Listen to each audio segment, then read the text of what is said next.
ওখানে গিয়ে যদি দেখি টাকা বুথে নেই, আবার ব্যাংকও যদি না হয়, তাহলে বুঝতে পারতেছেন যে আমরা কত প্রবলেমের সম্মুখীন হতে হয়। ঈদে ব্যবসা-বাণিজ্য সহ বিভিন্ন কাজে কয়েক গুণ লেনদেন বাড়ে ব্যাংকগুলোতে। টাকা জমা ও উত্তোলনে দীর্ঘ লাইনে অপেক্ষা করতে হয় গ্রাহকদের, আর সেবা দিতে ব্যস্ত সময় কাটান ব্যাংকাররা।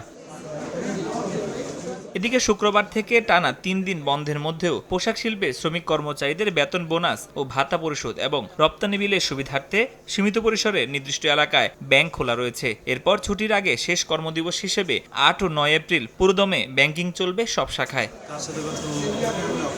ঈদ ও নববর্ষ উপলক্ষে ১০ থেকে ১৪ এপ্রিল ৫ দিনের ছুটিতে ব্যাংক খাত। তবে এটিএম বুথ ও ইন্টারনেট ব্যাংকিং চালু থাকায় নির্ভর গ্রাহকরা।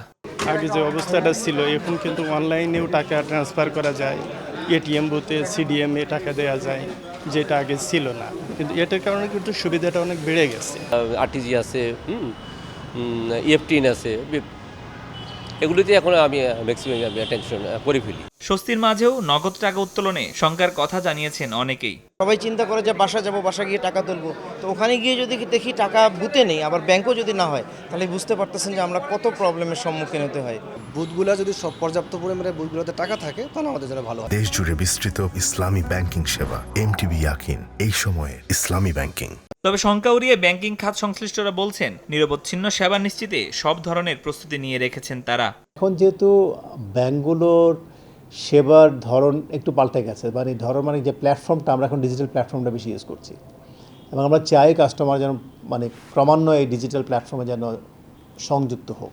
আমরা কিন্তু পরিপূর্ণভাবে একেবারে ডিজিটাল ব্যাংকিং সেবা দিচ্ছি। আমাদের ডেবিট কার্ড আছে, QR code, internet banking app, এবং আমি অন্তত জোর করে দাবি করতে পারি যে ইন্টারনেট ব্যাংকিং অ্যাপ যেটা আমাদের বেস্ট অন দ্য মার্কেট। আমরা আমাদের গ্রাহকদের জন্য এই সামনের ঈদ মাথায় রেখে আমরা সব ধরনের প্রস্তুতি আমার ব্যাংক নিয়েছে। সো আমার মনে হয় না ইনশাআল্লাহ আমাদের কোনো গ্রাহকের কোনো রকম অসুবিধা হবে তার ট্রানজাকশন ক্যারি আউট করতে। ছুটির সময় নিয়মিত তদারকির পাশাপাশি এটিএম বুথের নিরাপত্তায় বিশেষ নজর রাখবে ব্যাংকগুলো। ফরহাদুর রহমান, সময় সংবাদ, ঢাকা।